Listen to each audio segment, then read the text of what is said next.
جو احادیث میں بھی ہم دیکھتے ہیں کہ ماں کا حق جو ہے وہ 3 گنا زیادہ ہے. بحث بن حکیم اپنے والد اور وہ اپنے دادا سے روایت کرتے ہیں کہ میں نے عرض کیا یا رسول اللہ میں کس کے ساتھ نیکی کروں؟ آپ نے فرمایا اپنی ماں کے ساتھ، پھر اپنی ماں کے ساتھ، پھر اپنی ماں کے ساتھ، پھر اپنے باپ کے ساتھ، پھر قرابت داری میں جو زیادہ قریب ہو. اسی طرح مقدام بن مادی کرب سے مروی ہے کہ انہوں نے رسول اللہ صلی اللہ علیہ وسلم کو یہ فرماتے ہوئے سنا کہ بے شک اللہ تمہیں تمہاری ماؤں کے ساتھ حسن سلوک کی وصیت فرماتا ہے، پھر تمہیں تمہاری ماؤں کے بارے میں وصیت فرماتا ہے، پھر تمہیں تمہارے باپوں کے بارے میں وصیت فرماتا ہے، پھر تمہیں قریب سے قریب تر کے بارے میں وصیت فرماتا ہے. ہم دیکھتے ہیں کہ یحییٰ علیہ السلام جو تھے وہ بھی اپنے والدین کے ساتھ کس طرح اچھا سلوک کرنے والے تھے.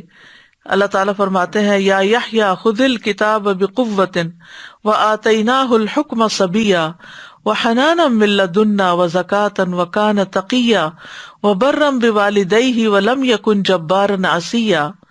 اللہ تعالیٰ نے یحییٰ علیہ السلام کو بچپن میں ہی حکم دیا کہ اے یحییٰ کتاب پر مضبوطی سے عمل پیرا ہو جاؤ، اور ہم نے اسے بچپن میں ہی قوت فیصلہ عطا کر دی تھی. ہم نے اسے اپنی مہربانی سے نرم دل اور پاک سیرت بنایا، اور وہ فی الواقع پرہیزگار تھے.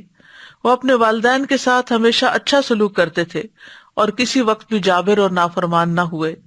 عیسیٰ علیہ السلام کی بھی یہی صفت بتائی گئی وَبَرًّا بِوَالِدَتِي وَلَمْ يَجْعَلْنِي جَبَّارًا شَقِيًّا، اور میں اپنی والدہ سے بہتر سلوک کرتا رہوں اور اس نے مجھے جابر اور بدبخت نہیں بنایا. کیونکہ عیسیٰ علیہ السلام کے والد نہیں تھے تو یہاں خاص طور پر انہوں نے والدہ کا ہی ذکر کیا.